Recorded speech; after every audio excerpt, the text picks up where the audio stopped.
আসসালামু আলাইকুম।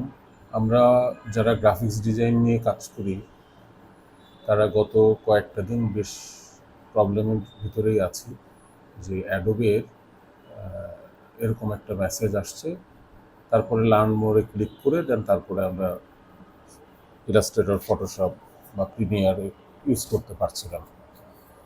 কিন্তু আজকে থেকে দেখলাম যে একদমই বন্ধ হয়ে যাচ্ছে। মানে এই মেসেজের সাথেই সফটওয়্যারটা ক্লোজ হয়ে যাচ্ছে।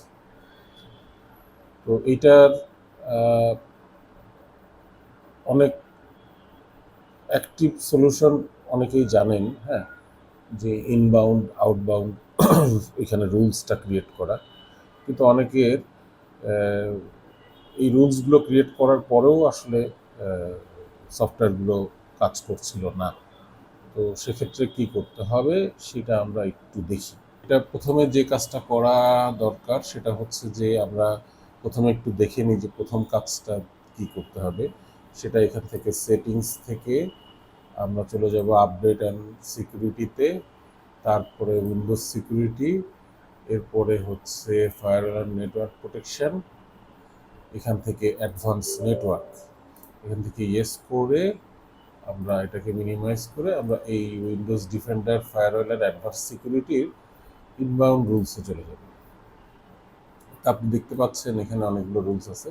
আমি অলরেডি এখানে Photoshop, Creative Cloud, Illustrator, Acrobat, Premiere Pro, এগুলো সব আলাদা রুলসগুলো ক্রিয়েট করেছি। আবার আউটবাউন্ডে যেয়েও আমি সেম একই রুলসগুলো ইলাস্ট্রেটরের জন্য ক্রিয়েট করেছি। তো এখন এই রুলসটা কিভাবে ক্রিয়েট করতে হয়, জাস্ট ইনবাউন্ডে যেয়ে নিউ রুলস, এখান থেকে প্রোগ্রামটা সিলেক্ট থাকবে, এখান থেকে নেক্সট, এই প্রোগ্রাম পাথে আমার ব্রাউজ করে আমাকে চলে যেতে হবে এই প্রোগ্রাম ফাইলের এই যে অ্যাডোবে, মানে সির ভিতরে প্রোগ্রাম ফাইল অ্যাডোবে যেয়ে আমরা ফটোশপ যদি সিলেক্ট করি তাহলে ফটোশপ 64 বিটে আমরা ফটোশপ এখান থেকে পেয়ে যাব। এখান থেকে ওপেন করলেই আমরা দেখব যে এখানে পাথটা বসে গেছে। আর যদি আমরা ইলাস্ট্রেটর করতে চাই তাহলে ইলাস্ট্রেটরটা আবার একটু ভিতরে, ইলাস্ট্রেটরের পাথটা আসলে এই সাপোর্ট ফাইলে কন্টেন্ট, উইন্ডোজ, তারপরে যে আমরা ইলাস্ট্রেটরের ফাইলটা পাবো।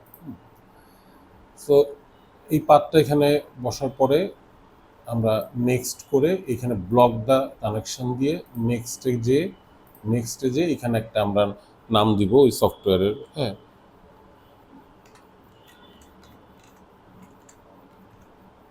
নাম দিয়ে আমরা ফিনিশ করে, যেহেতু আমি অলরেডি করে ফেলেছি যে আমি আর ফিনিশ করলাম না, আমি এটা ক্যান্সেল করে দিলাম। ঠিক একইভাবে চলে গেলো। একইভাবে আমরা আউটবাউন্ডে যদি রুলসে যাই, ঠিক একই সেম ওয়েতে আমরা এখানেও আর একটা রুলস প্রোগ্রাম ক্রিয়েট করব। নেক্সট, এখান থেকেও পাথ ঠিক একইভাবে সিলেক্ট করে দিয়ে আমরা এখানে নেক্সট করে ব্লক কানেকশন দিয়ে এখানে নেক্সট করে আমরা এখানে নাম দিয়ে এটা ফিনিশ করে দেব। তাহলে আমাদের এখানে এই কাজগুলো আমাদের প্রথমে করে নিতে হবে। করার পরে আমরা এখান থেকে বের হয়ে যাই। এই কাজটা করার পরেই অনেক ইউজারেরই আসলে প্রবলেমটা আর থাকছে না, হ্যাঁ, প্রবলেমটা সলভ হয়ে যাচ্ছে।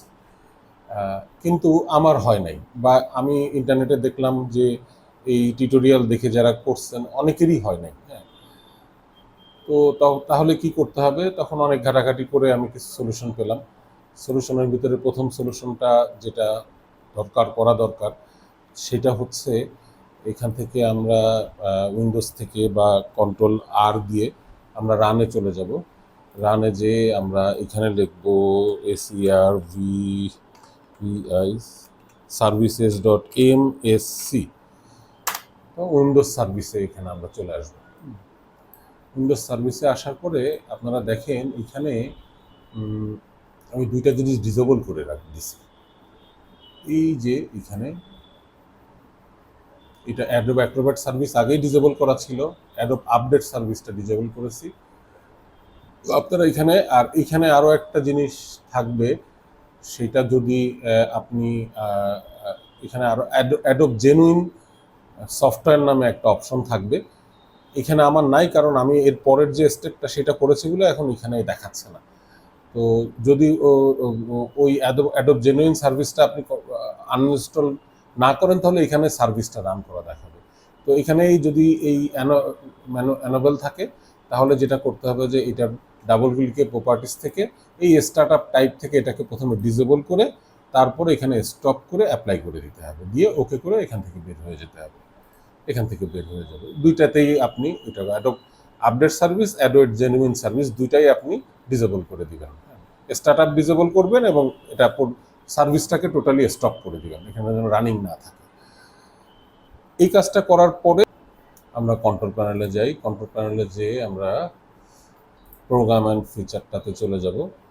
এই যে এখানে যে আমার সফটওয়্যারগুলো ইনস্টল করা আছে, এইখানে দেখবেন একটা সফটওয়্যার থাকবে অ্যাডোব জেনুইন সার্ভিস।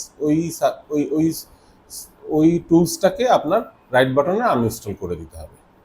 আনইনস্টল করে এরপর আমরা এখান থেকে বের হয়ে যাব।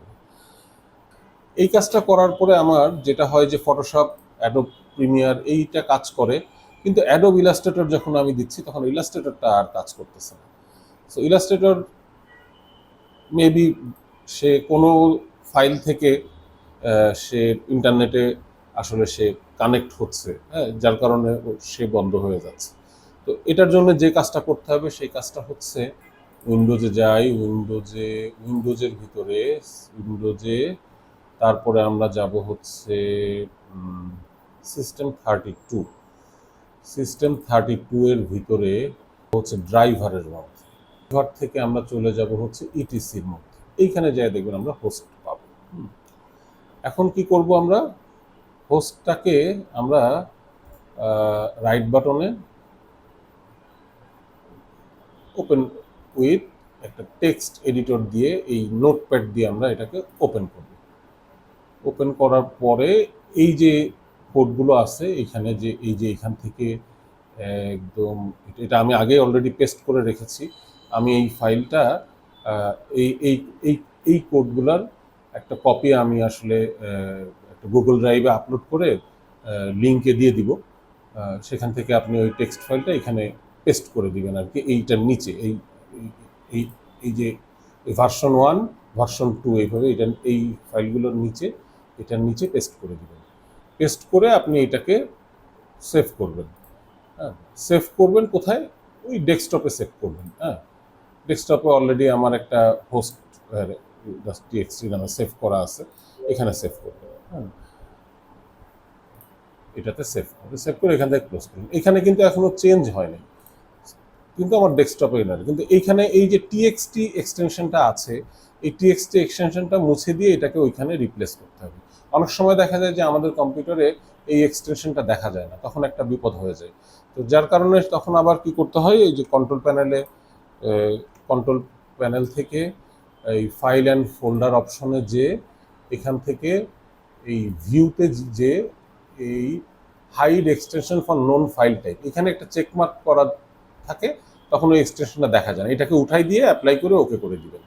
ওকে করে আসলে দেখবেন যে আপনি এখানে টেক্সট হবে, তখন আপনি এই টেক্সট ফাইলটাকে জাস্ট টেক্সটটাকে মুছে এটাকে ইয়েস করে এই হোস্ট ফাইলটাকে কপি করে আপনার এই লোকেশনে আপনি আবার পেস্ট করে দিবেন, ওভাররাইট করে দিবেন। ব্যাস হয়ে গেল। এবার আপনি একটা পিসিটাকে সুন্দর একটা রিস্টার্ট দিয়ে আপনি ওপেন করেন, আপনার সব সফটওয়্যারগুলোই ওপেন হবে এবং ভিম ইলাস্ট্রেটরটাও ঠিকঠাক মতো কাজ করবে।